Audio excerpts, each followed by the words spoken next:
everybody, and welcome back to episode 9 of the pre-production meeting. I'm your co-host, and as always, I'm here with... Austin Scott. Austin, let's get straight into this. Out of 10, what are we rating this week, as usual? I'll have the answer after this weekend, just because a lot of things are out of my control at the moment, and just trying to communicate to get some people on. Yep. It's a bit difficult navigating through life's day-to-day struggles, but I'll have that answer next week. But we did have an exciting meeting last week, which we are going to go over. Very much did. So we have made some progress. Yes. It and just like things are in motion. It's just finalizing. It's a bit hard at the stage that we're kind of at, because it all counts on people getting on board to start, to continue the process, etc. 100%. But anyways, as you guys have seen, it's a different angle. You know what that means. Same angle, which means we have a guest. Our guest today is a visionary. And I do not say that lightly. He is one of the most creative and visually driven, emotional storytellers I know when he puts his mind to it. He's an award-winning writer, director, having racked up Best Cinematography at the Venice Short Festival, winning 2 awards at the Independent Shorts Film Festivals Los Angeles, and a whopping 7 different awards at the New York International Film Awards, all for his debut short. He's the last remnant of the What Are Your Thoughts podcast, and although he may not respond in hours, he'll sure meet us at ours. It's Jayden Chesson. Buongiorno! As soon as I heard the remnant, I was like, you're joking. The days, The days. Jay, how are you, mate? Oh, I'm not bad, bro. I'm a bit excited to be back on What Are Your Thoughts round 3. Round 3. I'm so keen. Yeah, it's going to be good. How is it being back in the room after, 2 years? Oh, it's a bit weird. I'm getting Vietnam flashbacks from all the other times. Like, honestly, I'm not too far away because, I work just out there. Yeah, yep. But, sometimes kick back here with a bev after work, reminisce. Remember the old days. Awesome. The good old days. Good stuff. Well, we've been trying to get you on for a while, and you're a busy, busy man, because you are working in this very building that we are in. Every damn day. But every single day. You're part of the 4 that was on What Are Your Thoughts? And, we all went through uni school, film school together, right? So we're all kind of in the same position. Even talking to you recently, it sounds like you've kind of fallen into the same situation as myself, Austin, Fetty, etc. when it comes to, life after film school. So I'll get straight into the questions. How would you describe your relationship with film as a whole before film school, during film school, and after?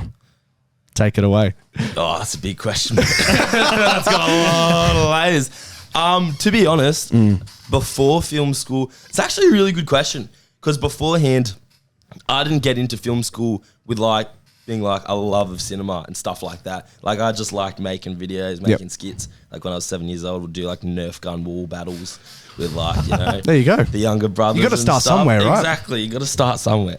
And I remember at uni, for the first ever break, at school, you just sit around and talk shit with your mates and stuff. And then I thought it was going to be the same thing at uni. I was excited for it. And then the first lunch break, they were like, oh, have you seen the work of Bonsoir Niev? I was like, I don't know what the hell you're talking about. I was like, I'm going to change tables, but everyone was the same. Oh, is this what it's going to be for the next 2 years? But then he got better, right? But then during it, I started watching the work of Bonsoir Niev, and I was like, he's actually not that bad. What has Bonsoir Niev made? Have you still not seen the works of Bonsoir Niev? Oh, mate. Enlighten us, bro. Enlighten us. He's not a real person. You get the gist. You get the gist. I think they were just making someone up to scare me. They were just saying weird French names to try to freak me out. And it worked. Thank you too. Yeah, right. Yeah. But I started watching more movies and stuff. I still haven't seen Fight Club. I still haven't seen. Good. Let's just keep it that way, man. It's not worth it. Are you serious? Don't listen. Don't watch it. Watch it. So I'm just gonna get his volume button, just turn it down, just cut him right out. So obviously, during film school, it kind of inspired me to watch more stuff and kind of become a bit of a film snob in my own way. Yep. So then, I've kind of learned to appreciate it a lot more, because I know how much hard work goes into it and how much time, dedication, how big the crews are. Like, you sat through some of the credits of movies and stuff. And then Yeah. going for like 10 minutes. You know, Even longer. that's one thing that we all learn to do, you know, throughout film school is you get to appreciate every person, you know, in those credits, because there are hundreds and hundreds of people that go into these films, like the number of even VFX artists especially, and the people that are ahead of those departments, there's just heaps. And that was the thing for me especially, is, you know, sitting through the credits before film school, you wouldn't pay too much attention. And now after, you're like, you know, on the very small 30-person, you know, crew that we've worked on, imagine how big of a production this was, how long it takes. And I don't know, you learn to kind of appreciate it, really. With all the credits on the films as well, without any one person in that credit, the film wouldn't get made. Exactly. That person contributed a small part, and if that small part wasn't contributed, the film doesn't get made. It's a well-oiled machine. 100%, yeah. Do you guys ever do that? Just sit through one of the things and like just appreciate and just like shout out like the occasional people will be like, VFX artist 130, John Smith, I appreciate you. Yes, sir. I see you. Bonsoir Niev, best boy, I see you. Your work does not go unnoticed. Fuck. Sorry. Continue, mate. Your relationship with film. Anyway, yeah, and then I've just kind of learnt to appreciate a lot more as a whole, like what goes into it and all that stuff. But I feel like afterwards, I'm a lot more keen now to watch more movies and like see ones that I've never seen before. Yep. And yeah, but at the same time, I feel like film school's kind of turned me into a bit of a film snob. In Like, terms of how, like the way that you critique them? Almost? Yeah, pretty much. I've turned into a mega snob for it. Like, Yeah. I'm sitting down, I'm trying to enjoy a movie, and I'm like, the structure's all, Yeah, it's all wrong. literally, mate. And it just, And- it's like, it happens automatically. And It's like, the you can't worst turn it part off. about it is that it pisses me off. Like, I sit Yeah. there and I'm like, I can't enjoy this. Yeah. I gotta, you know what I mean? That's the same with me. I get like the jittery leg, I get like the scratch in the arm and stuff. I'm That's like, if I get it's put all off by wrong. something at the start of the movie, whether it's writing, especially writing, I'm put off for the rest of it. Yeah. It's like, I Because just, then you're looking for the mistakes. Like you're looking for the structure, essentially. like you have been with She-Hulk. We're not Don't say that word. Don't say that word. It's all right. No, we're not talking about I that. haven't seen it. I've just seen the memes when the Hulk goes, bruh. Yeah, well, fucking Megan Thee Stallion turned up last night. Are you Yeah, serious? yeah. Don't even. Let's not get into it. How about now, Jay? How about after film school? How do you see your relationship with film? So you said you want to watch more film. How about making it? Like, where do you see your relationship with it now? It's definitely, it's still in there. Like, it's given me, like, I've been bitten by the film bug. Like, I see stuff and it makes me want to make stuff more. Yeah. But it's just, I reckon the hardest part is the financial aspect, of course. Yep. Like, especially with making shorts, having to get the funding and having to try to raise the money. Like, that's why I'm grinding. I'm working like 6 You're days working a week. 6 days. That's crazy, mate. 6 days normally. Like, Tuesday was my only day off. I'm working the Savo. So, yeah. Same. Always feels good to come in on your days off. And right before you start. I've got my work clothes in my boot. I'm getting changed after this. But it's really good. I think I appreciate, like, you know, cinema and stuff a whole lot more after, and it makes me want to make it more. Yep. And yeah, I hope that kind of answers It the does. question. Answers 'cause I my kinda got a question. little bit tried off towards the end. No, that was Yeah. good. That was good. If you had to define Jay Chesson, the filmmaker, and Jay Chesson, the person, are they the same person, or is there any? What makes them the same? Oh, Jay Chesson, the filmmaker's a bad boy. He's a handful, that Jay Chesson, the filmmaker. He's a real handful. Gets up to all sorts of mischief. We know. Yeah. Well, like, are they different? Are they the same? Like, are they similar? Like, tell us. Yeah, well, you know, Jay Chesson, the everyday, he's the everyday sort of man. He's the everyday Joe. He's this guy. He's hello at home. You know, wakes up in the morning, brushes his teeth, goes to work, goes home to the wife and kids, and makes sure dinner's always on the table by 6. Yeah, right. Fair enough. So you're the everyday mundane guy. But Jay Chesson, the filmmaker, is something else. He's Yeah. something. No, I don't know what you mean. I don't know what you like as in the personality thing. Does your everyday life, you know, you as a person, do you take aspects of that when you make film? Yes. That's the question. I find there's something, I don't know, that I feel like, I don't know if you guys can agree, as a self, like I'm not a very stressful person. Oh, Yeah. Like I don't. The most chilled out guy we know, Jay. Stop. Really. But I feel like that helped so much on like when I was doing Meet Me at Hours, because as you know, that so much went like that could go wrong, did go wrong. Oh, we'll get into that. There's so much. Oh, will we? You gotta open up that can of worms. I've been keeping that deep down. Bring it up on the camera. Yeah. So much went wrong, and there's so much like, you know what I mean? Yeah. And it was just like I was just. Exactly, because you have to be, otherwise it's all just going to go to shit. 100%. So that was really useful as well. I feel like I love talking. I love having a bit of a chit chat, like chewing bit of a yarn, chewing people's ears off, all that jazz. Yep. I find that's super useful in not necessarily making movies, because it makes, I get distracted pretty easy. I'm like, oh, there's something shiny over there. Like, I'm like, oh, people. Where I kind of have to stay in the zone. So that's a little bit hard trying to like get in the zone and stay in it. Because I remember with James, how we were going over the shot list like just before we were filming at my house. And because everyone was staying at my house while we were doing it. Shout out Mama Chess, thanks for letting her. Shout out Mama Chesson. And like everyone's jumping in the pool and playing pool and doing all this stuff, and I'm like, I want to be with you guys. Yeah, that's what I was actually going to bring up, because I remember you having a chat to me, and you were like, I'm actually like, afterwards you're like, I saw how much fun everybody was having on set, and I wish I could have been a part of that more. Yeah, it was a good and a bad thing. It was like, you I were can see director. both sides of it. Yeah. Clarify. So I loved that we were able, because when I walked into that shoot, I wanted to make like a big happy family vibe. Which is what you need. I didn't want to have anyone like be like left by themselves. I wanted everyone to be able to, it's a safe space. Everyone can get along. Everyone's mates. Everyone can have fun and have a laugh and stuff. And that's what we ended up making.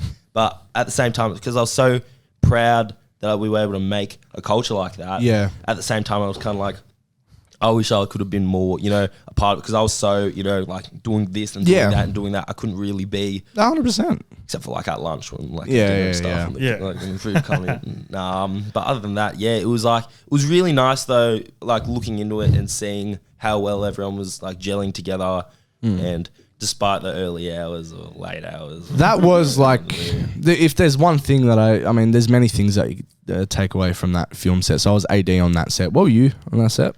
I don't know. I was just there, eh? I can't think of I remember what you I was. clapping at some point. Yes, You were doing what is that? You second AC? Second AC, yep. Wrangling? Were you data wrangler? Yes, You were too. I was. Yeah. I was, yeah. No, Edward was continuity. Oh my God. Yeah, no. So Just I was like second AC, and what did we just say? Why am I forgetting? What, you're data wrangler? Data, wrangler. second AC. Yeah. Did you data forget wrangler. again? Yes. You try not to He's- remember. Jay, You're forgetting. he's You're old. doing this on Yeah. purpose. Jay, he's old, all right? We've got to cut him some slack. Yeah, no, but I remember, I think my memory's a bit foggy on it, because I remember I was working while you guys were like shooting / hanging out, prepping for the shoot at night time and all that kind of stuff. So I just come from work to your house, and then we'd go to set kind of deal. So I was kind of like fucking all over the place. But that whole set, what I was saying is, I've never felt more like a film family than that set. Really? Everybody was so close. Oh, 100%. It helped us through those long hours, like you said, and we will get into. But those really early hours and those hours early into the morning finishing, I feel like there wasn't really any complaints, because we all wanted to make this, this vision come true. And I think that's total props to you and the environment that you created, but also the type of story we're working on as well. We wanted to make it to the best of our ability. Exactly right. 100%, man. That's spot on. And I think you're like you were saying, Jay Chesson, the chilled filmmaker, played a part in that, because film sets get super stressful. Oh, they can.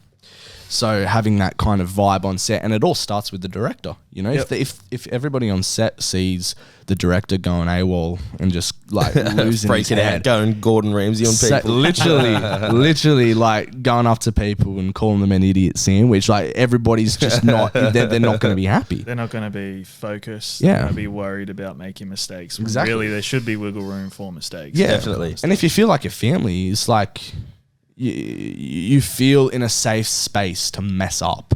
Exactly right. I would say. That's an important thing as well. Like I feel like making mistakes, it's so much easier to learn from them when like you got someone like rather than having someone breathe down your neck and, you know, like constantly like nitpicking stuff. If you make mistakes and it's like, it's all right, like you can go again. Like, do you remember Dufresne on top of the hill with the sand, how we had Ed running down and like the boom pole was sticking out and it was laying down, laying down that. That's and right. he was able, because he was by himself, we kind of threw him in the deep end. And he was able to come up with his own solutions to problems all by himself that ended up working. And like he had no one to tell him what to do. So it kind of forces people as well to get creative with like overcoming problems and stuff. Like there was a thing where the boom pole was too close to lights or something, so it would make like a zzz. Yeah. And he got this aluminium foil. It was like his idea by his own, and like wrapped the whole like the wire and the boom That's pole with right. aluminium I do foil. remember that. Yep. And it like cut out the zzz. Literally, Stop zzz. one thing that we've learned, like something will go wrong on a set no matter what. Yeah. Like, that's There's one no- thing we've yeah. got told. Like you got to like just prepare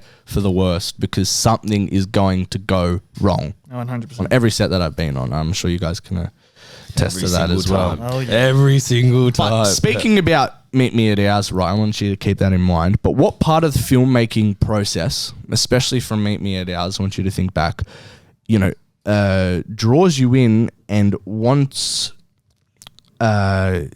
makes you want to keep creating? What part of the process of filmmaking, and if you can think back to a memory from Meet Me at Ours, wants you to keep creating things like that or any films in general? Yeah.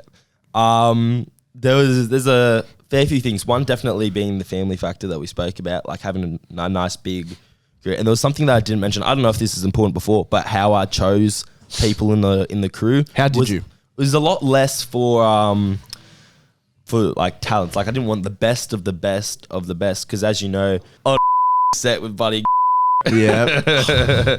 freaking out and bloody Make sure you bleep bleep those names still. stressing everyone out. Like you can be the best of the best Yep. that you can be, you know. Was this on that Yeah, you shot? weren't on- you weren't on there, yeah, This is yeah, why yeah. I'm like, am I actually losing my mind and not remembering? He's getting old. Look at you. No, Jake, you make a 100% great. I feel like it's not always about talent. It's about like the vibe. Yeah. You know, this is very, you know, tree hugger of me, but very much like the vibes you create and stuff. You know what I mean? Like if you go in, if you get a group of people that all get along and everyone feels, you know, like everyone's safe and everyone's having a good time and having fun, then I reckon they're more likely to try hard and try to give you the best work that they can, rather than be a bunch of professionals just like, you know, having a crack and making it stressful stuff for each other. 'Cause it's not pleasant to look back on, is it? Like being yelled at and being No, screamed at. 100% not. all You that look back stuff. on the, you know, how the memories you make on set and the environment that you were in, you know, and just everybody that you're around. But other than the, what was it, the family aspect, Yeah. maybe a piece of pre-production, production, post, what part of that draws you into, makes you want to keep making stuff? What stuff do you love out of all of that whole process, your favorite? Oh, the data wrangling. The data wrangling just made. That's actually the next question, but we'll get to that. Oh no! I know exactly where you're going with this. I'm gonna delay this as long as I can. I reckon the writing. Like I love the writing. I love just coming up with that stuff. Just kicking back, and then like how I got in the zone was just like listening to kind of, because it's a bit of a sad story. Like listening to just sad music. I was just getting in my feels. Which like, is exactly what doing this whole we were thing. talking about the other week. I know because you listened to the podcast, but when I was It's going on, the only thing I listen to. I don't listen to music. I don't listen to my mum anymore. I just listen to got you tuned in 24/7, 365. what I was saying is when I was, because I'm conceptualizing for my next film, I was listening to the Dune soundtrack because, you know, a little bit of what I'm going to do is set in Egypt. You know what I mean? So it's kind of the similar sense. I haven't seen. Is that soundtrack where it's like? Yeah. It's Hans Zimmer. I think that perfectly encapsulates the soundtrack for Dune. That's clipped I right think there. we're going to get copyrighted for that. Yeah. I was like, cut. Sorry, Dylan Bags. Sorry, Dylan Brown. Just gonna cut that there. So the writing bit. The writing, yeah. Writing, definitely. Also, less of an aspect, more of something to just remember is the excitement. I'm sure you guys can relate to this as well. Like when you get a shot that you've been picturing in your head and you actually film it and it looks perfect. Just that feeling there of being like, we're doing it, like it's actually going to end up working out. How about the finished product? Yeah, that's all right. That's all right too. Because I still, you know, we in the whole process of things, I know you're a bit you just kept delaying the finished product. Why is that? Are you a perfectionist when it comes to film? Oh, you know the answer to that question. I know the exact example Josh is talking about as well is that me and James, he was my cinematographer, color grader as well.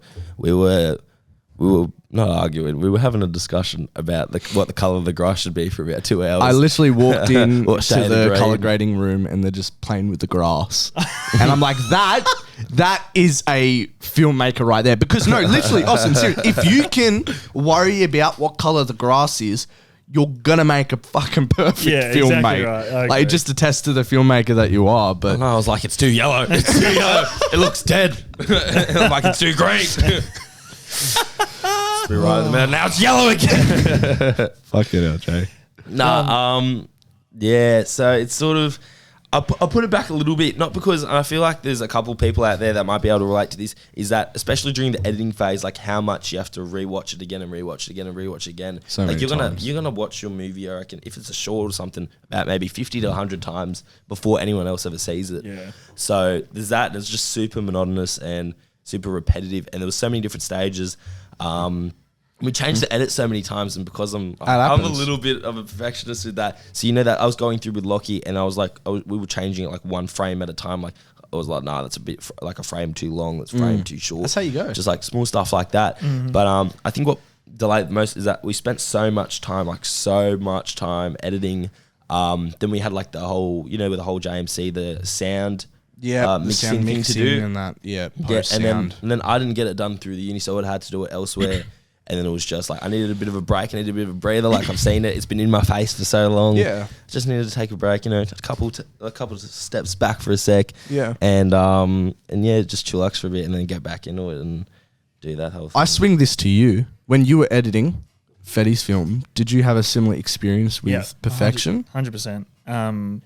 Fetty was like very clear and precise with what he wanted with the stuff in there. Like I had control. I had like sort of my creative control as well. There was a medium that him and I both met. But I was going to touch off the back of what you said of like, you see it so many times before anybody else sees it that it almost becomes like, all right, just, I just need to take a break. I don't want to have a look at that. Yeah, I just need to. That's what you're going through now. Yeah, like with your stuff and exactly right. Like you just see it so much that you're just like, I need to take a break and then just take a step away from it. But like, it's rewarding at the end when you see the reaction and you hear the reaction and all that kind of stuff. I think that's 110%. You go, oh god, like. But the thing is, when you're watching it, because you edited it and you've seen it so many times, you're just like, oh, I hope they don't notice that. Like cover up. Like, yes, do you know that's what I a mean? huge thing about it as well. There were so many things in Broken Record that I was kind of like, oh, that's like, oh, that's a little too long. But then people are like, oh, that was cool, and you're like, sorry, Yeah. What do you mean? Like, Or I did that on purpose. especially when it comes to comedy as well, and saying, "Oh, are the jokes going to well, hit?" that was my main thing because Will, being the amazing actor that he is, yeah. a lot of his stuff was improvised. And then I remember on the shoot days, I was like, I'm definitely using that in the edit, and then it wouldn't work. And then there was something else in there that I could find, and I put in there. I was like, oh, I think this is funny. Fetty thinks it's funny. Will everybody else? And then you hear the laughter and all that kind of stuff. You're like, And you're like, oh, thank God, thank God. Because I remember that was it the screening at that art center that we went to? I didn't go to the that. JMC one. Yeah, everybody's films got premiered, like they got screened. Yep. And then everybody was. I heard people saying like, well, specifically, I think Dylan Faulkner and Tane were sitting behind us. Yeah, Tane. And they were like, Tane, sorry. Oh,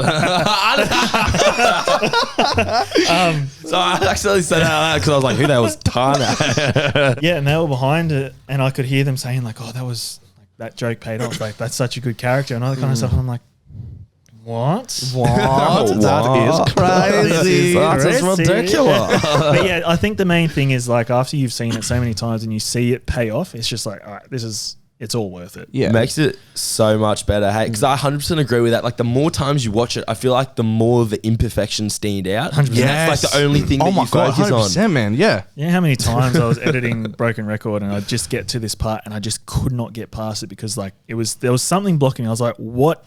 I can't figure out what it is that is blocking me. I'm looking at this timeline, this multicolored timeline, the screen. It was just driving me crazy. I'm just like, nah, slam the laptop shut. This is doing my head in kind of deal. But then it's just like, I try this, and then you try it and it works. Like, Jesus. How long Thank were you. you? You do, bro. I am not coming back to that part. That is done. It is locked off. We're not going back to that. So he's like, can we make a change? Bro. No. Doubt is a massive part. It's my movie. Bro, doubt is a massive part when it comes to any process. Like, 100%. I remember when I finished, when the day at the park of Two's a Lesson ended, and I'm like, how the fuck is this going to come together? I'm like, literally, I was just trying to keep on a smile face, because what we said, the director always has to be set on the tone, put on a smile face, but inside I was shitting it. I'm like, I don't know if I was talking to you, I was talking to Lex, and I was like, I honestly don't know how this is going to come together, because the whole fucking wind and shit and the magic, just I had no idea how I was going to be able to put Gazebos it flying together. over the place. I don't think you were talking to me. I was in the car. Which brings us to our next question. You know, what makes a great film/filmmaker? In particular, a great data wrangler and a continuator? Please explain to us. Please explain. Please I explain. feel like you might be able to answer that question too. And you can bet, They want a story time, do they? Yeah, They give want us a story time. So, before we get into this, explain what a data wrangler is and continuity. You both have been both. Yeah. So, we'll do that, tell the story, and then we'll go into what makes a great I'll say filmmaker. continuity first, and you can take over the data wrangling. All right. All right, So sounds essentially, good. continuity is just because a film is not shot in order. Ideally, that's what you want. Sometimes you're not going to get that. You shoot to what like the schedule looks like and all that kind of stuff. So it's the continuity. Well, script supervisor is the official job title. Yep. Is there to make sure that continuity Supervisor. is, darling. Stop. Continuity. the script supervisor is there to ensure the continuity and flow of the film. So if someone's, put it into broad terms, if someone's wearing a green shirt on this day and you come back to that scene 2 days later and they're continuing from that point, you have to make sure they're wearing the green shirt again. Yep. That's essentially what continuity is. Cool. So much better than how I was going to explain it. I was going to go, you just fill out forms for a couple of days, then no one reads them. Do you want to explain what a data wrangler is and your experience with it? All right, so you download stuff. Pretty much. You Come wrangle. on, give us the something. data. And you wrangle it. So pretty much This in guy, a bro, nutshell, this you pretty much, so you get the cameras and then they've got the little cards in it where you get filmed onto and stuff. Oh my god. And then, This is like filmmaking for dummies. Like, I'm dumbing it down. I love it, I'm dumbing yeah. it down. Good.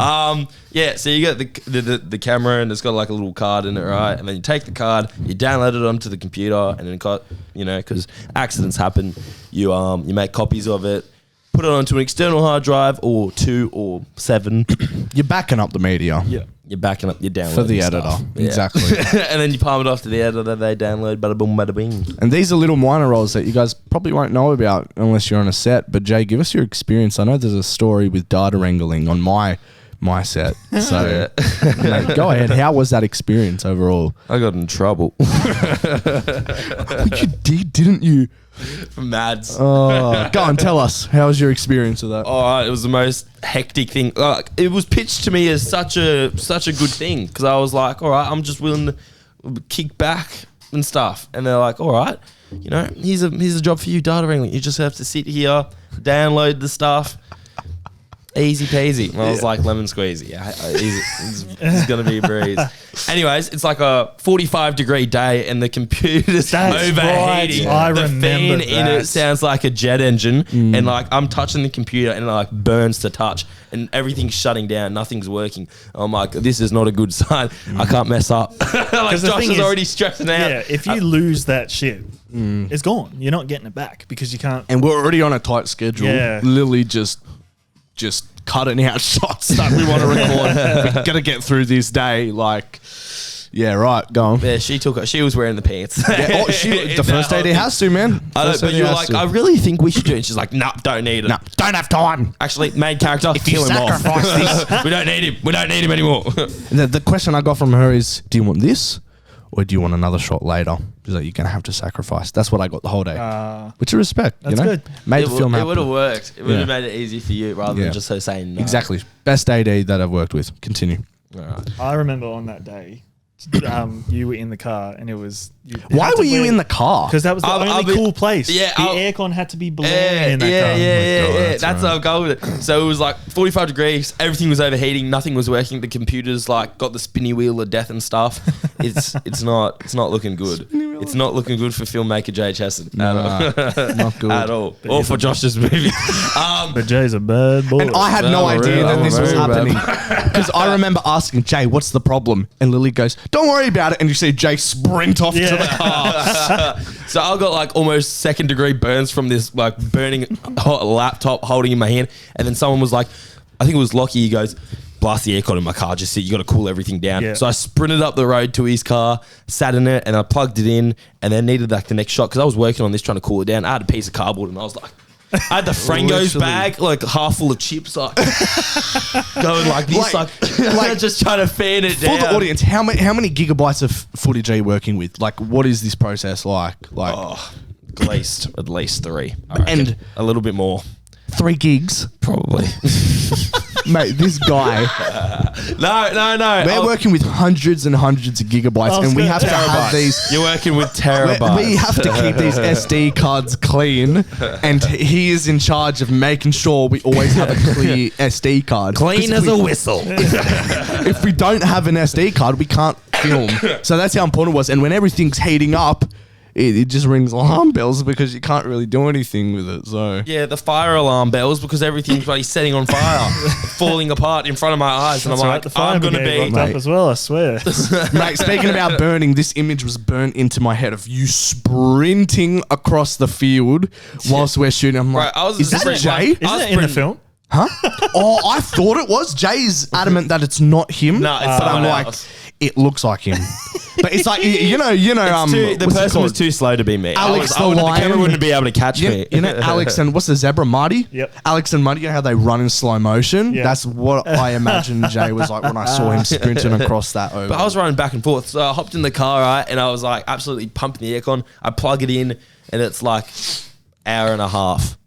It's gonna take to download it, and I'm like, Oh, I've just thought of another issue that happened as well. And then I ran back to tell someone, and then I sprinted back. I'm like, I don't know what to do because there's 3 things that need to be downloaded because it wouldn't download because the thing was overheating, right? And then I was like, all right, then I guess the only thing I can do is wait. And I'm in the car, and it's like, as I said, a hot day outside. So I'm like, my phone's dead as well, so I can't like play on my phone or anything. So I was like, yeah. I'm gonna have a snooze. No, I didn't even know this. I promise Yeah, you, I you came to the did. car. I went to the car, I promise. And he's sleeping Jay is on asleep set. in the car. Oh all my the data's fucking wrangling, and God. I got the computer on the dashboard. Yeah, there's computer Lucky's wrangling car. hundreds of gigabytes Oh of data. my God. The aircon is pumping. Jay is asleep in the car. I locked the doors. I can't get in. I can't get Did you in. send an alarm? His phone was dead. Oh my No, God. cool, yeah. And no one knew where it was. I was sleeping in the car, and I still remember. So, because it was like 45 degrees, right? There was a chick, Maddie, and I knew this was a bad idea from day one. She rocked up, and I'm like, "Why are you wearing all black, black pants?" I'm like, "You're gonna cook yourself. Like, Yeah. you're gonna get cooked." And she's like, "No, it's more professional," which is fair enough. Which is like, it's the done thing. But I'm like, on a 46. She got day. done, didn't she, for heat stroke? Yeah, she ended up getting heat stroke, and she's like, I need Jay, someone get Jay. And then Helena FaceTimed her, and she's like, you're not going to like this. And then she's like on the ground getting fanned with heat stroke, and she's like, what is it? And then turn around, and I'm asleep in an air-conditioned car while everyone's looking for me. So you know how Lily's saying to you, Josh, don't worry about it, don't worry about it. This is what was happening.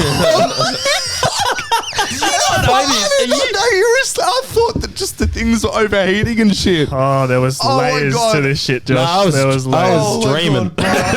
Man was dreaming. That's so fucking funny. You know what was worse? The worst part about it was because Helena was on FaceTime, she full went like this and turned the camera around. So I was like, dribble hanging down the side of my face. I was like, and sat up, and I had to look in the eyes of Maddie with steam coming out of her ears, all pink in the face from On a a heat stroke. deathbed. And Why were she's- they FaceTiming you?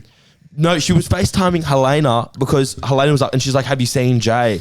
And then Why she did goes, Maddie "I watch found him, you, but though? you're not gonna like it." Oh, for the cards. Yeah, right. Yeah, for the car. And then because she needed the cards, Oh and she's on the my ground getting fanned with water, and they're like, "You're not gonna like this." And she turned it around. I'm like, And I just see Maddie's Oh, face bro, she's I going can't. like this. She's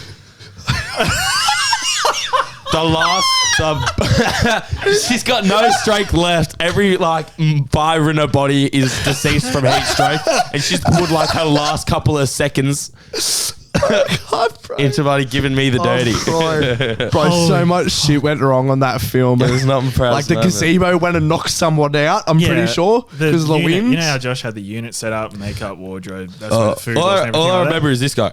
that. Under a gazebo, and then I was kind of like, I remember the camera was facing our way, and like where all the parents of the kids are under the gazebo and everything. I was like, are we in frame? Like, are we in shot? You're like, nah, it's fine. Don't worry about it. All right, cool. Next minute, the gazebo takes off. The wind just takes the gazebo off. Oh, fuck. I was trying to get it down. Everybody's freaking out. It hits somebody as well, where everybody's freaking out. And then we look over at Josh, and they're just they're just rolling. They're just rolling. We're rolling, and I like hearing the back is, whoa! I look over, and the gazebo is fucking a mind of its own, like a tornado. That was a chaotic set, but it was so Fuck me. It made it so beautiful worth as well. it. In the Everything was just, these are the stories that you look back on and laugh, because it's just, that's what filmmaking is. It's chaotic, Yeah. but it's beautiful at the same time. So much random stuff happened on the set. Like, wouldn't surprise me. Like, it's all about magic. Like, Cooper pulled out the one wand or something, and he was the one in charge of the gazebo. He's like, Turns into fucking Harry Potter. Oh, that's funny. How about continuity? Like, you've worked on continuity. How was that experience for you? I've done it a few times. It's not. I wouldn't say it's my favorite. Yeah, right. It's good. It's very much like you have to be on the ball at all time. Yep. You know what I mean? Like, especially because my first time ever doing continuity Was on film, right? That was me. Oh, was you? Oh, God, that was hard. I don't know what the I chick did. had tattoos, yeah, and you had to like make sure she had the same tattoos each day and shit like that. Yeah, I did, but I didn't. Ooh. Do you know, I think the reason why that film hasn't been finalized yet. Because I was the editor. Oh yeah. Well, for a bit, I still. Oh, that's you gotta make it sound. He's really kicking you while you're down. Wait, Jake. I know. Can I actually? No, I'm not gonna say that. Nah, just say it. Do you know what I was say? Get ready, deal bags. Yeah, get ready. I have that film. Yeah, I do too. No, actually, no. I deleted it. I gave deleted me it. Oh wait, no, is this the one? It's red. Didn't Yeah. it's red. I fixed it. I fixed that problem though. But I still remember I did it and I edited it, and Josh was like, the montage, that's like an Oscar award-winning montage. And I was so amazing. proud of it. And then like, I don't think that it's going to work. Like, it's not you, it's me. Actually, no, she didn't say that at all. She just was like, mentioned accidentally in passing that re-editing the whole thing. That's right. Yeah. I was You know, like, this type of stuff happens. You know, and you just gotta. it's like kind of edited that whole thing on my holiday, but that's all right. This is not Good experience, Jay. Good Very experience. good experience. But yeah, fair enough. That was a good little section. Now, kind of lead this into the next topic. What's next, Jay? What's next for the filmmaker, Jay? Yeah, what's next? And then we'll seep for the into our bad progress as boy? well. What's next, Jay? Oh, I got a couple of things I'm whipping off at the moment. Anything couple you of can things tell in us. the oven. I will tell you this. I've got I think I've told you. I know Josh knows that I've got like a few feature ideas I've been sitting on for a while. But I'm Wow. a bit, didn't know that. No. I'm a bit rusty at the moment though. You're gonna go straight into So- a feature. Nah, I'm gonna go short first. Yeah, I'm gonna play it safe. I'm gonna start small. Stuff, It's a good baby steps. Yeah, baby good, steps. good. Got to army crawl before you crawl. Exactly. And then like one or two shorts, but I do have a short idea at the moment. Right. Anything you want to tell? I will say it's gonna be a bit like it's definitely festival bait. Like it's gonna be black and white. Are you actually 4x3. You've got to enter in more festivals this time. Okay. I ran out of money. Yeah, okay. You know I what? got Fair too enough, big fair for enough, my fair enough, boots. I fair got enough. way too big for my Yep, boots. yep. I won like two, and then I was like, cans. Yeah. Take, buddy. That's right. You. All of them. Sundance. That's right. Yeah, he entered in the big ones. Shit. And you know what, bro? I wasn't going to originally. You would have won so much more if you entered in those little ones like I did, and I got the awards for. You would have fucking blown it out of the water. Like you won 7 in one festival in New York. He won 7. crazy. 7. It was pretty, yeah. Awards for one I thing. didn't expect that at all. That was insane. Tell us about it, bro. What you got in the pipeline? What About that the- little what's next? festival bait. Like, what is The it? Logline festival us. All right, so I don't have a log line or anything for you, but I will say it's about essays. Oh, I know this. Yeah, it's about essays. I was gonna film it. Yeah, I was gonna be called. It's gonna be called essay. Essay, bruh. Sikantes, lad. Nah, and it was more on in depth. So it's gonna be like kind of artsy, but it's gonna be more of Mockumentary? Like, would you say? Or no? No, that was the other. Yeah, one. I know that one. More of it like a dark comedy. So like it's funny, but at the same time, it more looks at like the socio-economic background and how it's like a massive loop and like about the whole the poverty. So what's it called? The poverty circle. The poverty. How it always loops back around and how it always like these things will lead to this, will lead to that, will lead to that, and How long? Short wise. I'm thinking around between 15 to 20. Okay, nice. I reckon Nice. something so a little bit longer than Where are you at? MMAO. Where are you at with it now? In the thought, thinking about it's it. in I've been the thinking about it for conceptualisation. ages. It's in the Stage. conceptualizing. I haven't written anything down yet. I've What- spoken about it before, but Can I ask, right? yeah. What's been holding you back? Oh, Like, be completely honest, because we've all been in this situation and we helped each other out of this. Fetty is now out of it and he's making this shit again. What's been going on? it's a bit of a cop out. It's mostly time and stuff because I feel like with that stuff you can't sit yourself down and force yourself to write. I mean you can, but like the way that I like to do is I like to come up with things organically and then write it as it comes. Yeah, right. Instead of sitting down and trying to crunch out like I need to finish a page right now. Yeah. I just kind of let it flow. Which is what we had in uni. We had time because you were Yeah. forced to go, forced to write. I Exactly. get that. Exactly. It's just life. I actually really appreciated the things that Carell used to do. Remember he was like watch this scene and then like try to remember it and like rewrite Yeah, the scene. Like I feel like that's helped so I've much. done that. I've done that quite a bit, to be honest. You've just done it on your own. Yeah, like because I enjoyed that element of it. Is like, how would you portray this on page and all that kind of stuff Yeah, versus what that's it good. actually is. Like it's a Carell- good exercise to do. Carell was amazing. Yeah, very good, very well. I was trying to, what's the name of his movie again? I think Army Man. Danger Close. Hey, Battle of Long Tan. Yeah.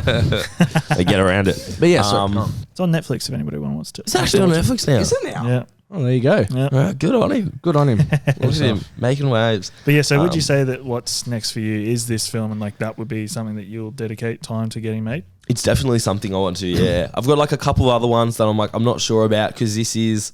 I feel like the best shorts that you make or the best films that you make have like they've got a personal connection to you. Yep. I don't really have one other than like. I thought about buying tans one time when I was younger. That's about my closest relationship. It doesn't matter. thought It can popped be. into my head. It can be aspects into it. Something you're Yeah. passionate about. Yeah, but right. bro, like how are you going to go about making? So obviously, number one, I reckon you should do bung off those other ideas for the moment. Focus on one. That's your first step. Number two, you need to get some time off, bro. I know. Yeah. It's Because if you're ridiculous. serious about this, you need to pull your head in. Like your girlfriend said, you need to pull your head in and you actually got to start doing shit, all right? And first step, I don't know if you listen to this, Dan Kugola, you remember Dan? Yeah. So he quit his job to he quit his job. to do film. chase film. And Wait, he you was mean his listening- filming job? No. He had a filming job already. He was working at Manly. Well, I don't know what Yeah. he was doing, but he didn't have enough time. And he listened to this podcast. I don't know if it was because of the podcast, but he messaged us and he was like, guys, I've been listening to the podcast. I'm actually quitting my job on Friday to go full steam ahead on film. Yeah, he's now actually like he's in the grind now. Are you chasing serious? dreams. How good's that? Yeah, so these are the kind of messages and stuff that like we've been getting from people, and people like coming to us saying they're in the same kind of space. So what do you reckon is the solution? Because I know how fucking creative you are, and that's what ekes me the most. Because everybody that I talk to, like you're one of the most like creative people I know when you put your mind to it. 100%. And it annoys you me. mean it? No, it literally it pisses me off because I know how good he is, but he just doesn't. Fucking, he's got to do it. That's the Yeah. thing, bro. So are you serious about it? And what are you gonna do to kind of get back to that stage? I think I am pretty serious about it. Like I won't go down without a fight. Yeah. I'm gonna give it a red hot crack, and I'm Jay gonna Chesson, the filmmaking. He's a bad He's a bad man. bad Well, boy. we did the same thing that we did with Meanest in Fetty. the West. Like Fetty has now, he's sort of running off with pre-production as well, and he's getting amongst it, and he's Full steam ahead. Yeah. Yeah, he's full steam ahead. And what we said is like we're going to be his accountability partners as well. Like Josh and I, when we first did it, I'm sure you know the story, but like Yeah. we can be that for you now as well. Like when you are stuck or when you're and we're not professional by any means. I'm not saying that by any means, but like, this is what this is the progress I've made within my film is purely because of this. And Same way. and the same with Josh as well. So we can provide that to you, and we can be your accountability partners if you would have us. Right, what's the catch? There's no catch. There's no catch, bro. I'm feeling it's such a good pitch. Like for only $10.99, we too can be your accountability partners. We can make sure you have the motivation. Well, you need. buy one get one free. That's what we're going. That's all right. If But any no, paid, I'll cop the free one. Dead serious. Yeah. The idea you have, like film school with Meet Me at Ours, you know, be in the room with like-minded people where we'll just make sure that these things go all the way. Yeah. Like from conceptualization to execution. That's what this podcast is about. So that, like, we can be your accountability partners, and we can make sure that your idea, it gets made. What are you going to do, Jay? What are you going to do? I'm going to get cracking. You're going to get cracking? I'm going to get Good. cracking. At And least we'll Let check you in. guys hold me accountable. even if it's 1 hour a week. Exactly. It's still more Because than it's nothing. so harder to start. Once you start, it's easy. It's crazy when you say it like that, because an hour a week, it's like, that's easy. Yeah. You know what I mean? Like, Exactly. that's it. I could find that. That's what when I was in the place that we're talking about, you know, it's so hard to actually get stuff done. Yep. So what my therapist said, she was like, just do 1 hour a week. And bro, I struggled with that. And then eventually this kicked off and, you know, helped it. And that's all you got to do, man. I know it sounds easy and it's hard. It really is. But to get started, you know, to get into the process, you got to get started. So I know you say you're going to crack-a-lack, you're going to get crack-a-lacking. Yeah. But how are you going to get crack-a-lacking? I know we're pushing you, but I don't know. Pen to paper, man. Someone give me a pen. Someone give me a piece of paper. I'll start right now. You have your little idea book. Yeah, it's getting thick. There you go. You know what? I found a really good app called Notion. And it's like this it's kind of like notes, but it saves it, and you make an account and you can put it on your computer, your phone, whatever. So it saves anywhere you go. And it's like, you know, if you have an idea in public, you know, don't have a pen or paper with you, just type it in your phone on like this app Notion thing. And then, and it's anywhere. Like anywhere you log in, you can like whip out your whole thing and just whip out Notion. Josh, get your head out of the gutter. I'm sorry. But no, keep doing that. Just whenever you have an idea regarding the film that you have now, just write it down and then just build off that. And like Josh said, go an hour a week, and then eventually the hour in a week will turn into 2 hours in a week, and then 2 hours will turn into 3, and then you'll start prioritizing, and then it'll just keep going from there. And then before you know it, pre-production's done. Let's start getting people on board. And then the train's taken off from the station, mate. We're going to hold you accountable, Yes, we are. whether you like it or not. All right? Please. We're creating a chat. Me, you, him, Fetty. We check on them. Fucking just constantly tell them that. Well, with that being said, Go on. how are we going to get Jay's attention? Yeah, Chat's on mute, boys. Chat's on mute. Oh, well. Okay, No, do but- promise us you'll get started though. I promise I'll try. Well, by the next time you come on here, there has to be progress. Yeah. Yeah. Done? So done. Shake on it? Ready? Character name by the next podcast. Anything. Character Come on, name. Josh. Need longer arms than that. There you go. Done. All right. Austin, we've come to that part of the show where we talk about our progress. Yes. Take us away. Yes. Okay, progress for Swirling Vortex. Yep. We're at the stage now where I've realised that everything's sort of come to a halt. But that is because I need to start assigning head of departments. Yep. So then we can start conceptualising how things are going to look, Yep. sound, feel, all that fun stuff. And yeah, it's like yourself, you've been working really hard on all that kind of stuff. There needs to be a budget put in place. Yep. And we can't do that. And we can't do that unless we have Until- head of departments to, you know, go off what they have, what they need, Yep. how they'll cope with it and everything like that. So yeah, I think. What have you been doing though? Wow, what have I been doing? I've been trying to conceptualize shot lists and all that kind of stuff, and I'm struggling with that. But at the same time, I've also been, like every other week, I've been trying to get an animator on board. And, Which we have a lead. do we? Yeah, we do. We emailed JMC. Mr. David Opitz responded, and he's passing us on to the That's right. animation head of JMC to get us an animator. Are you serious? Yeah. I thought, what were you talking about? Scammers? Fiverr. You know Fiverr, the freelance website? Yeah. We've done so much research. Yeah, it's ridiculous. And yeah, they're just all fake. Yeah. So No. They try to charge you like thousands and thousands of bucks. No, It's thanks. ridiculous. How do you know they're fake? Because we've watched review videos on them just to see what ones people have bought and they're just shit. Really? Yeah. no thanks. I was going to say, I know an animator if you want me to get in contact with him. No thanks. He doesn't charge that much. Only a kidney and $7,000 for a bloody stun. Piss me off. Send me his details. Bro, you know what he said as well? If you're having a birthday party coming up, he'll give you a discount if you invite him. What? I wish I'm joking. Right. I wish I'm the joking. animation he got for the stars in his film, the guy was like, yeah, I'll give you a discount if you invite me to your birthday party. Because I was Where telling did him you about... find this guy? I don't know. Fiverr. I don't know. Fuck. It sounds like you were walking around with a flyer going, I need an animator. And some guy's going, It's like, yeah, I can do it. Yeah. I need a social... we'll trade. Sorry, I'll see. No, but essentially, I think tomorrow you and I are going to sit down and really go over some things. But we have locked in somebody. We've locked in our sound Your sound recorders, recorders. sound mixer. Sir Kieran Arthur. Yes. No.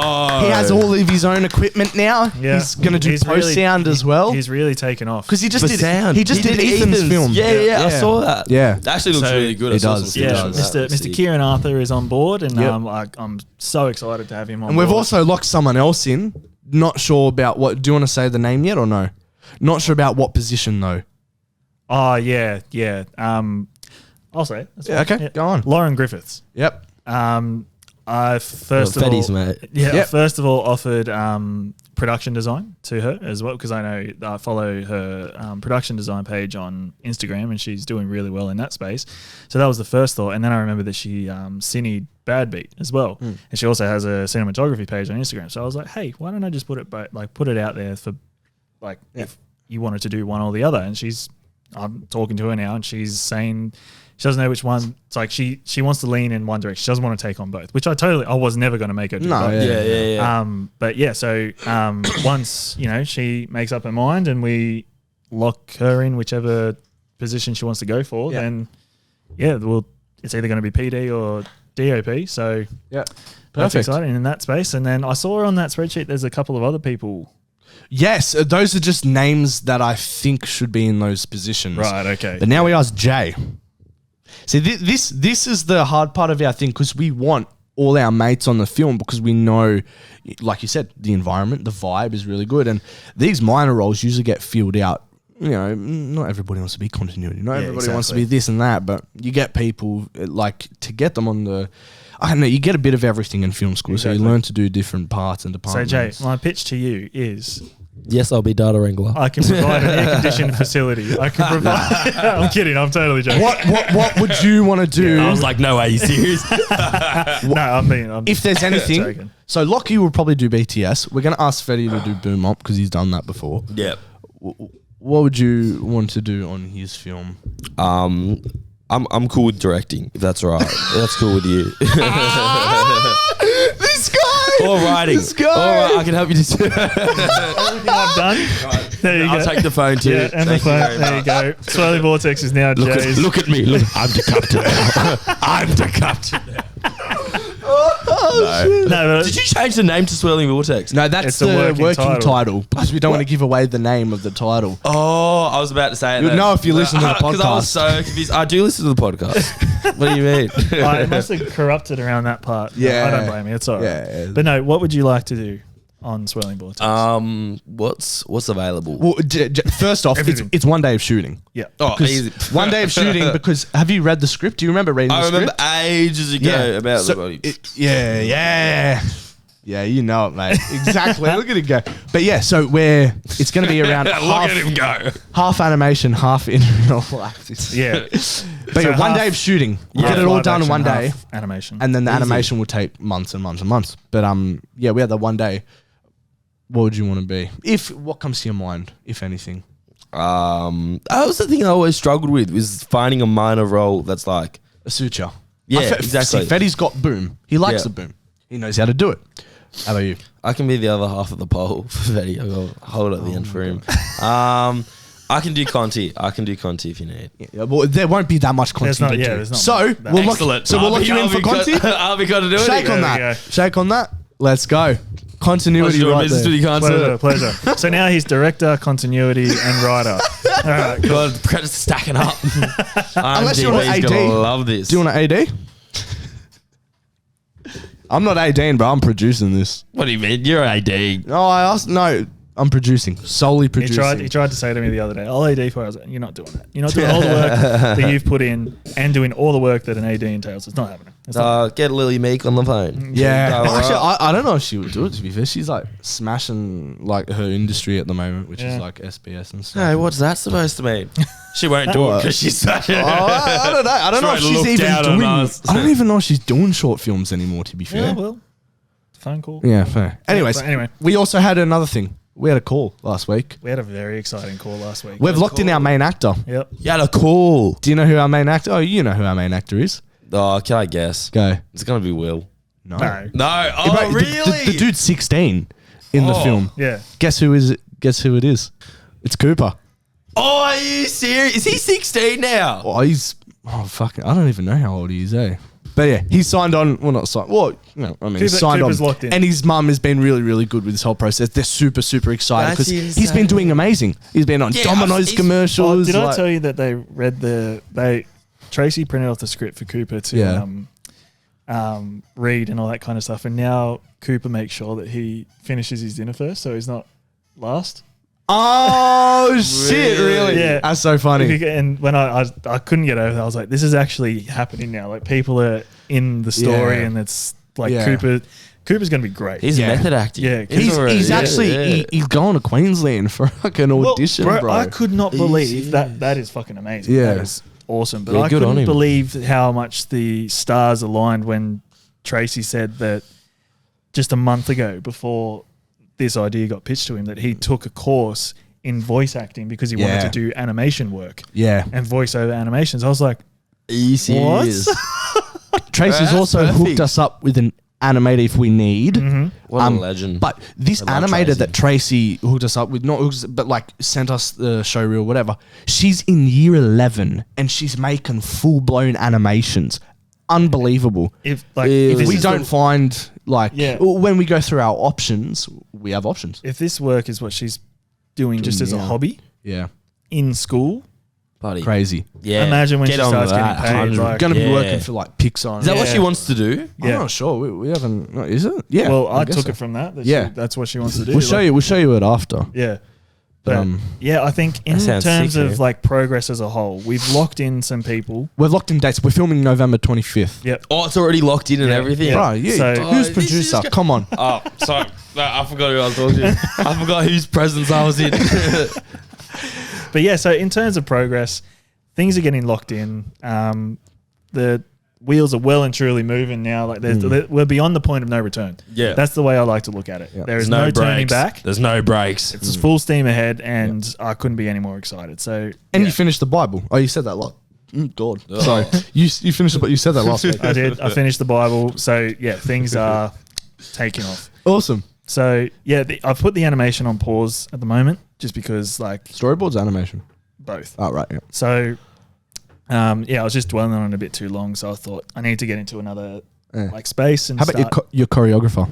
What's happening with him? Oh, okay. So my choreographer is currently working on a big Australian production that he's also coordinating for with his uncle, who was a big Australian actor. I don't know his name. Your choreographer. Yeah. I feel like I've missed something. Well, again, if you listen to the podcast, you'll I listened to the. So you know the part when I was talking about the fight choreography and the guy that I'm going to get on to choreograph the fight scene?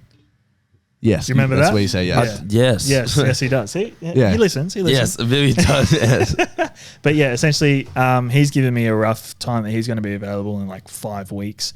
Not confirmed, but that's just the ballpark we're working with at the moment. Yeah. So yeah, And we're going to take that and show it to the animator. Because, say you're animating ballerinas, you got to study how they move and the movement Yeah. stuff. That's what we're doing. We're shooting the actual fight scene to then give to the animator with the animatics, which is basically an animated storyboard. Yep. To give her or him the kind of movement how we want it to go. So, Exactly. yeah. That's sick. Yeah. That's really, really So cool. yeah, it's all kind of taken off. Out of 10. When you look at it that way, I didn't think much happened, but I'm going to give that a 8 Yeah, out of 10. cool. Like a Done. lot. Yeah. Well, that's high. Yeah. Yes. Alrighty. But yes, please, Josh, My progress. take the floor. So I did quite a bit. I did the God, what is this? Oh yeah, where is my checklist? So what did I do for you, Austin? I edited the contracts to make sure that when we have I have 3 different types of contracts, which I'll go with you afterwards. Okay. People don't need to know what the contracts are, but I made 3 different types of contracts. Created the crew and cast list. Yep. On the Google Docs. Yep. That took me a little bit. I created a Facebook page for when Yep, we saw have that. people ready. We add them to the Facebook group, and I've already posted stuff in there. Have you posted the Bible and stuff, the script yet? Oh, no. Right, no, you got to no. do that. Yep. We've locked in, we already locked in the production schedule and stuff like that, but what we'll do tomorrow is add dates to the in particular tasks, which we Yes. got to do, Yep. just so we have a deadline for each thing. And I sent an email, like I said, to James C, and they passed it on to the head of animation, who's going to get back to us. Yes. Who else did I... Yes. Yeah, I didn't really email anybody else, but I did say we have that animator as well from Melbourne, Yep. and we're doing some calculations yesterday, and with our budget, which what we're hoping to get an animation for, I reckon it could work. Yeah. So we have options. We have Yes. Tracy's animator, we have the Melbourne animator, we have whatever James C provides us with, yep. and we'll go from there. Yep. 100%. For me, with my film, right, what did I do? Well, I was thinking, right, I've explained to you my film, the book that I'm adapting, right? Yeah. So like I said, I finished all the chapter beats last week, and I found myself in a bit of a, I don't know, weird standstill because like Jay is working every day. I was working every day, and the only time I would have to do work is after when I get home, which is like then 10:30 at night. I can't be fucked doing this. Exactly. And I only have one day before the podcast, so I do everything on that day. Got some weeks coming up where I'm only working like a couple of days, which is really good. But so I did quite a bit yesterday. But what I did, like going through it, is this going to be a limited series or a feature? This is what I was going through in my head, really. And I was listening to this YouTube video. It's like why you shouldn't make a limited series. And they made some pretty good points. Like with limited series is usually you have to create a pilot. If I'm creating this proof of concept, you're then going to have to create the proof of concept, then the pilot. So you have to create the proof of concept to get money for the pilot, and you have to make the pilot to get money for the limited series, right? To get it picked up, all that. But also, it tends to cost more for limited series. And because limited series, this is what I was listening to, right? A normal TV series, it's going to go on for a couple, couple seasons, so there's eventually going to be revenue that's coming in. For a limited series, it's a gamble that whatever production company picks it up takes, because they have one shot at it. Yep, true. They have one shot at it, and they won't just give away money for a limited series unless the concept is really, really strong. Yeah, That's actually a really good point. Right? Yeah. So I'm like, okay, feature. So what I did yesterday is I took remember my beat sheet cheat sheet that I made for you when we were creating the structure for films. I definitely gave it to. I don't know if you. I was used gonna it say or it's not. bad if I've got no idea what you're doing. Literally, it's called beat sheet cheat sheet for Jay on my computer because Did you ever even give it to me? Oh, maybe. I don't know. I think I did. But I took that and it was really, really fun. Like I texted you yesterday, I couldn't wipe a smile off my face because I've had all the information. I've read this book twice. I've got all the beats, all the summaries, all the breakdowns for all 30 chapters. And what I was going through yesterday is with this, what's it called? I'll get it up. With this structure that I created, I was plotting in where I think certain chapters will go, and I was messing around with the structure. I won't get it up now, but it was basically the whole hero's journey combined with the Marvel writer's idea on how to write a feature. And it was really fun because what I did is I've cut out already 5 chapters from the book, which I don't need. Right. Damn. And then I was mixing places, and this chapter should go here, and this chapter should actually be a part of this chapter. and I've got a whole feature structure now. There you go. So the poor guy that wrote the book standing there going, am I a joke? Spent his whole life writing this book and you're like, nah. I mean, he's not standing up, he's lying down because he's dead in the grave, buddy. How I have the rights, that's why I have the rights to do this. But no, total respect for him, and he created a cracking film, which again, I reiterate, I doubt anybody in this whole entire world alive now has read the book except for me. I know where I'm going to go. I know what structure I'm heading towards. So now I've got the full feature, which is why I did the breakdown of the whole book, to get an idea. So when I'm finished the proof of concept, whilst it's in post-production, I start writing the feature. And it works. For a feature, it fits in with the different points, like crossing the threshold, the midpoint, you know, everything like that. It works. Yep. And I got really, really excited, sorted that all out yesterday. And now I'm on to the checklist, which I will start tomorrow. The good old checklist. That's what got Swirling Vortex off the ground. And what got Fetty? And Fetty's thing off the exactly ground. right. So if you want the checklist, Jaden, Do I know about this checklist? What's this thing about a checklist? There you go. Well, you will know. you will now know. I'm going to know. I think I'm doing about a checklist. All right. All right, so we'll go into this last kind of topic, and what we wanted to talk about today, guerrilla filmmaking. And I think this is I was wondering if this was going to come up. and I was like, this is a perfect topic for Jay. So Jay, I want you to explain, what is guerrilla filmmaking and why do we do it? It's when you dress up as a gorilla and just start filming stuff. It's like normal filmmaking, except for no. Guerrilla's a little bit more of like a freestyle filmmaking. So I like to think of it as, you know, this is why filmmaker Jay's a bit of a bad boy. Like kind of breaking the rules, doing things. And guerrilla filmmaking, I reckon, follows your saying the best, that it's easier to ask for forgiveness than ask for permission. Yeah, Yes. okay. With some It's things, when right? because what are they called? Fucking lease permits. Permits cost a lot in this industry to permit to film somewhere. Not only cost a lot, but takes so long to come back. Yeah. So when you don't want to deal with permits, baby, Just do it. You just kick down a fence and start filming. exactly. Make sure they're rolling. Yeah, basically it's filmmaking without permission. Exactly. Jaden, tell us your experience with guerrilla filmmaking on your set. Meet me at ours. Oh, so it was pretty crazy. So I was Without looking, incriminating yourself. for legal reasons, this is all a joke. Everything I'm about to say is a lie. Hypothetically, what is it when you got to say something to Allegedly, when I was started filming, I started because there's this one scene where there's a hill and there needs to be like a really cool lookout and it's a little bit rural so you can see the stars. And I was looking for about 6 months before we started filming. I was just driving around trying to find all these hills. And one time it was actually from my work, Bella. We were doing deliveries and I had someone's pizzas in the back of the car and I was driving and I saw this hill. I'm like, hold on a second. That might be the biggest hill I've ever seen in my life. And I parked the car down at the bottom with all the pizzas in it. Like, I'm going to go for a hike. And I'll run up this hill and it is the sickest view I've ever seen. Yeah. Of course, there's like, it's private property. So there's this broken off fence and there's all this thing. So, but it's crazy. It turns out it's a popular lookout. You're not technically supposed to be there. And there are gangs. They hang out at the bottom, which we all, as a crew, had to bypass to get there. Which was to sneak past all the gangs. Yeah. Jay Chesson, the bad boy filmmaker himself, is Exactly in with right. the gangs, so we got a free pass. Yeah, I'm in cahoots with them. That's why we got Allegedly. passed. Allegedly. This is all hypothetical. Yeah. And no, I forgot what I was going to say. Yeah, so it's one of the tallest points in Western Sydney. The hill is actually, I think it's like the tallest point. Yep. And like you can see the harbour bridge and stuff from it. It's crazy.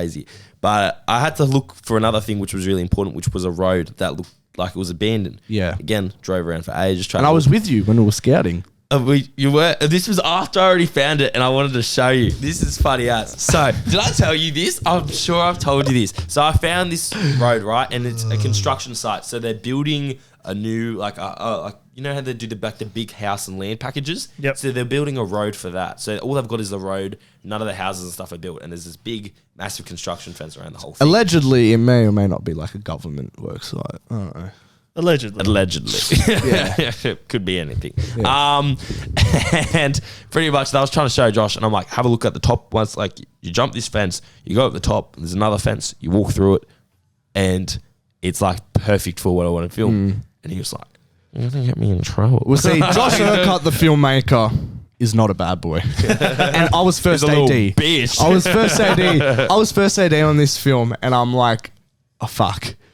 This is quite like, because I had to, I don't know, being first AD, you have to be in charge of everything. You got to make sure everything's safe. You got to do everything by the books and whatever. So I'm just like, I'm turning a blind eye to this and letting Jake take charge. So go on. And you were freaking out, and I was giving you for like 5-10 minutes, and it's on this off road where there's no cars coming past.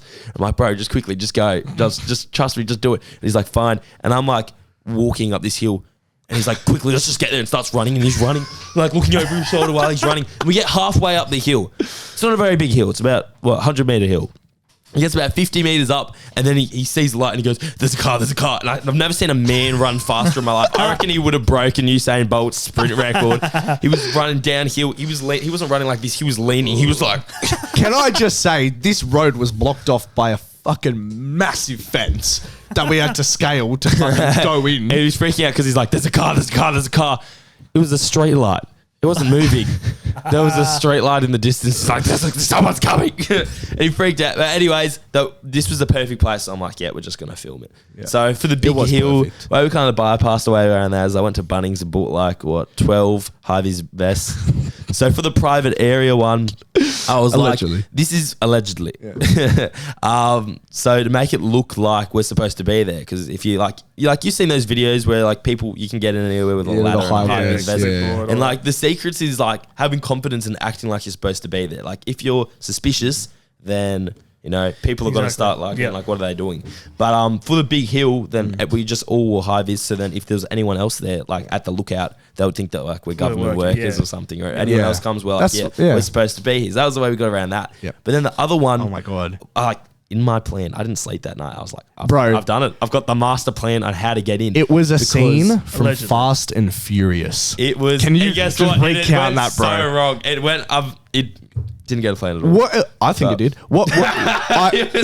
First off, what we did. So we needed as little. When you guerrilla filmmaking, you want as little people as possible. Yeah. So that is called a skeleton crew, which means the most important people that need to be on set will be on set. So for the... Oh, sorry, is this boring you? No. Oh. Do you want to stop? Well, bro, it's just... Wake you. I saw you yawning before. Shut your mouth. Don't say yawn. There you go. I'm joking. No. So, what was I saying? It was skeleton crew. So we need a skeleton crew for not the lookout, but the hill, right? So that did not include me. But what we did is you can tell the story, but the rest of the crew was at a nearby park. And like a secret undisclosed location. Yeah, allegedly. As we're like there just in case something goes wrong, we have to swoop in and collect them. But tell the story, Jay. How do we get there? So pretty much what happened was that every single time I'd been to this place, it was between midnight and 3 o'clock in the morning. So it's dead. The roads are dead. This is the first time I'd been in the day. And this is the only time we can film. We need to do it today. And we get there and we start trying to get there at 5 o'clock, and it's peak hour, and there's a construction site next door, and there's a school next door to that, and there's people and cars everywhere. It turns out this isn't a quiet back street. This is a main road, and there's cars everywhere. But it's kind of like it's a road that goes onto a main road, right? So so pretty much in a nutshell, I don't know, should I be looking at the camera or looking at you? Either or. Take your pick. I'll go 1, 2. And pretty much what we did was in my mind, I was like, all right, so here's what we're going to do. We're going to get a skeleton crew. Only if they're comfortable with it. I made sure everyone, only volunteers I'd take. Yeah. I felt like I was going on a recon mission. I was like, we might not make it back alive. So as you can tell, I volunteered. I did not. No, you did not. You were hiding at the base. You didn't even want to come on the drive. So pretty much, in a nutshell, I was like, here's the plan. So to get through this fence, and we have so much gear that I'm going to kick down the fence. In essence. No, we were going to try to pry open the fence and try to sneak everything in or throw the gear over the fence, whatever. So then I was like, all right, everyone who's not coming, one goes at the top of the road, at the highest point, one at the bottom of the road. And then we're on a group call. When I say go, they do a 3 or 4 or 12 point turn to block off the road from either side so we can quickly go. I didn't realize how much time it was going to take. So we go and we're like 3, 2, 1, go. And then one person does a 3-point turn. One person just straight drives off. There's cars everywhere. The construction site's fuckers next door. Because I remember Beth came to that. I do. And then everyone's like, how do we do it? And someone tried to throw something over the fence. They couldn't. So I'm like, that's it. And I go, bam. And I allegedly kicked out this fence. And then we just throw everything over. It takes us, I didn't realize how much gear there was in sandbags to walk up this 100-meter hill. And it's taken us about half an hour to get all the gear up there. And then I didn't realize this either. Once we got up to the very top, there's like school. I don't know if it's like after school care or something. But there's all these kids and like parents and stuff just right next door looking into this government construction. Did you have your site. high vis on? We didn't have the high vis then. Fuck. So then I was like, how do I make this less sus? So like they were looking at us obviously. So I waved and they waved back. I was like, act like, I left out a very important detail too, just in case, because I noticed there were neighbours to the other side. Allegedly, yeah. Yeah. There was neighbours. We know that for sure. And that me and Fetty went to knock on the door because we were like, they can see over the fence and see into what we're doing. Yes. So I'm like, I don't want them to call that's call right. the coppers and stuff and say there's people, like random kids sneaking in. So I knocked on the door and then this guy had like 7 dogs and they were like, and they like came like full dog trying to attack me and Fetty. Like they came bounding over. Like full just like, Fucking hell, bro. They were going. What did you tell They him? were going crazy, and like Betty was like, "Should we run?" Because all these dogs were full attack mode and stuff. And then like he was just some like random bogan guy. I was like, "Let's go, all right." And we were like, "Hey, we just want to let you know that we're working on a project next door, and we're filming. We just thought we'd let you know, just so you didn't think like there was some random kids breaking in." Which is exactly what we were doing. Yeah. Allegedly doing. So we kind of like covered it from all sides and we ended up being over there for about 8 hours. Yeah, that was crazy, man. Just on edge for those 8 hours. That gear drop off was sketchy. And I remember Fetty and I think, Lexi had a generator in her car. Oh my God, the generator. And we got it out and we put right. it down. And then I don't know why, but I think Lexi needed to take off somewhere. But then the generator was behind her car, and Fetty and I are just like, all right, what are we going to carry and all this kind of stuff. We need to see the reverse lights of Lexi's car come on. We're like, oi, stop. We start smacking the back of the car. Stop. She's like, what? We're like, just chill. Did she touch it at all? No. So I was going to say, that generator didn't work for 2 hours. We were delayed 2 hours because it wouldn't work. And I was like, if I'm just about to find out it didn't work because Lexi ran over it. No, she didn't touch it. She didn't touch it. So Lexi, you're in the clear. But panic, and we just moved it from her like, all right, now take off. Now I think the best thing about Meet Me at Ours was it was a film about, Ours, the spot. Yeah. Was a place that the two protagonists snuck into. The cast and crew did that. Literally, mate. We did. They got into it was what's it called? Method acting. It was method acting and method filmmaking. Right, even the crew was method acting too. Everyone was in on it. I don't think you could have done the film any other way. Exactly right. No, it was perfect. But this is all allegedly. Just want to point that out there. It's all alleged. Can I just say, like, my view from that convoy drop off? We had the Fast and Furious music blasting through the ops court. And you just the car swooping, everybody out. It literally was like an action movie, bro. It was so much fun. I look back at that as a great. That was my favorite set I've been on. Yeah, it was good fun. I felt so bad though because you guys were like, kind of like waiting around for a little bit, but like you had State of Origin on. You guys State of Origin. Brought the TV to the park. What were we playing in the car? It was you, both Lockies, Lex. That was it. Yeah. We were playing a card game in the car, but it was fun. We were having fun. We're playing some card game, No, was it Cards Against Humanity? Yes, that's what it was. I remember because I was like, oh, you guys were playing with that. Yeah. Like, that's what I meant before. Like, I wish I was a part of like that smaller stuff as well. Like, as much as it was all good night stuff. of filming, I think I got done by a camera at like 3 a.m. coming home. I remember, and I don't know who was in the car, but we all just went, "Oh, surely that wasn't for me." Hey, I also got a flash in the car, and you know who was in the car with me that I blame? Who? This man right here. Oh. Me? What did I do? It's like 2 a.m. We'll come home from Lexi's thing.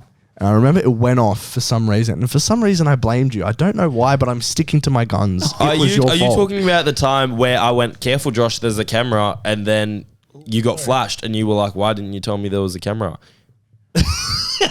But It could have been that. This is yeah. what you have to do. This is what you have to separate. You have to separate Jay the person and Jay the film. Of course, the filmmaker. He's a bad boy. a madman. He's the baddest in the West. Oh, But no, man. I think I look back on Meet Me at our shoot, and that was so much fun. I remember when because I was working when you guys were shooting or prepping and all that kind of stuff. I was like, I can't wait to finish work and then just go to Jay's house because everybody was there. Except me. I don't think I came back because I think I just went home and then I met you guys at the shoot every day.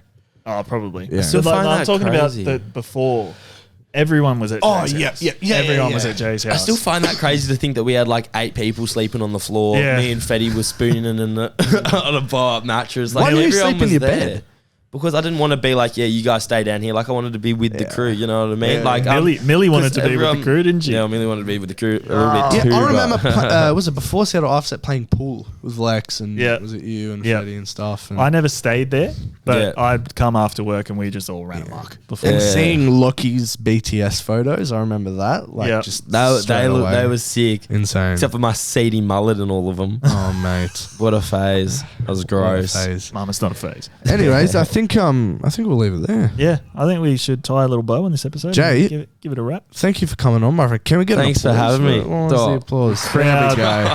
The crowd appreciates you. You're the Jay. real heroes. You're the real heroes. Jay will be again holding you accountable for getting your film Please, done because please. even hearing these stories, it just gets you excited to be back on set. Sure, you know? you want to create that again. And when you be on Oh, set, it's gonna be so much more sketch. I'm doing no budget next time. Good. I'm not spending good a man. cent. Good, done, even better. Alrighty, guys. You know Well- where to catch it. Austin, where do they find us? No. That's your department, my friend. But I just want to say, Jay, that now Jay's going to be a reoccurring guest. Oh, am I really? We're going to hold you accountable for your progress and Yeah. everything like that. And, that's what this is all about. Yep. I can't stress that enough. So, Josh, where can these lovely people find us? At the Pre-Prod Pod on Insta and TikTok and the Pre-Production Meeting on YouTube. And saying that, I think that's it for today. That's it. Thanks, Jay, again. We're out of here. Cheers, boys. Catch us. Getcha. Bye now.